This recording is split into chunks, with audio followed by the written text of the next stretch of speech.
Genetic drift refers to the radical change that we can see in allele frequencies from one generation to the next when the population size gets really small. And then chance or randomness, sometimes referred to as stochasticity, has a much, much greater impact. So, why would chance play a larger role when populations get small? Consider a coin flip.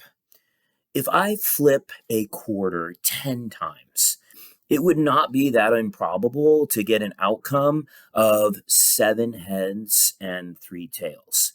Even though a quarter has a 50-50 probability of heads and tails, and we would predict that you would get 5 heads and 5 tails, if you just have a sample size of 10 flips, it's not that unlikely to deviate from the 50-50 heads tails probability we expect. And it deviates just because of chance alone in that small sample size of 10 flips.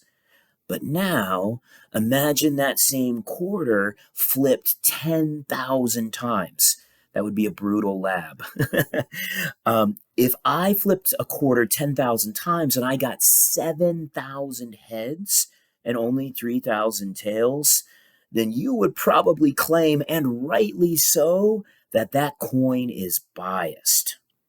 So, when sample sizes, or in the case of living organisms, population abundance or population size gets really small, then all bets are off. So genetic drift can cause radical change in allele frequencies and rapid evolutionary change. When sample sizes are large, the population is big, 10,000 individuals, then we approximate expected outcomes. So the impact of randomness or chance on small populations can really manifest itself when you have random mortality events that dramatically impact allele frequencies. So this is a great diagram that really illustrates genetic drift. When you hear genetic drift, I want you to think small population size. But here we have a population of just 8 beetles. You can see there's 2 different phenotypes. These are the same species of beetle. And then some careless backpacker comes and walks along and squashes 5 out of the 8 beetles. It's just pure chance, right? It has nothing to do with their phenotypes. They just happen to be the ones that get squished. And now suddenly, alleles coding for red with black spots, those make up a huge proportion of the surviving population. Whereas initially, these alleles were very small relative to the alleles that code for this.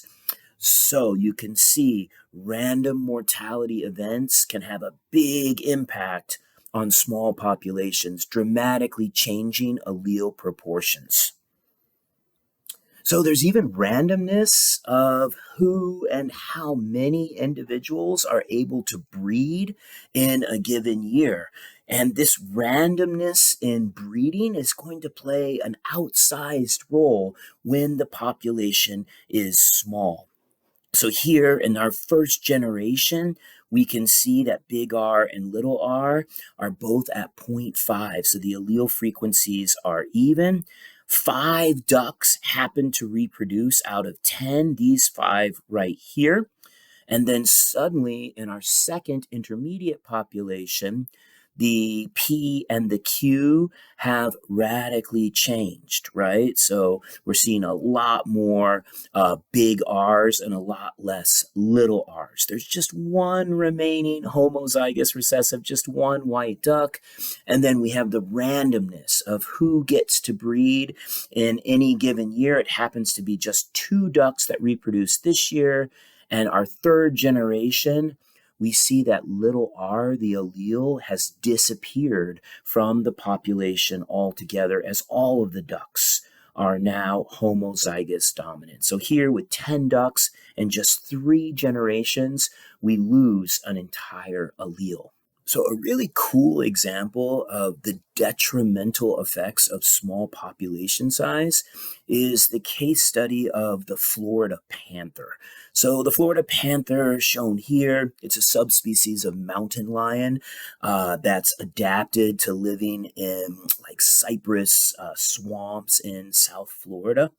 So by the 1980s through the mid 1990s, the population got really small. So down to just like an estimated 30 individuals.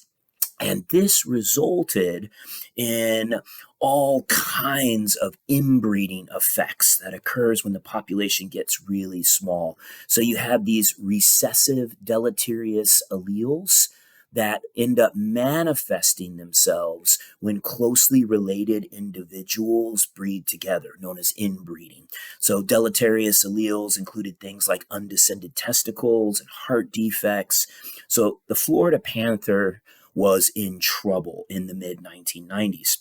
But then in 1995, researchers took 8 female pumas from Texas, which is a different subspecies of panther altogether, and they moved them, they translocated them to South Florida. So, how did 8 panthers help save a whole population? It's called genetic rescue, but essentially, those Texas panthers brought with them new alleles. They genetically rescued this homogeneous population.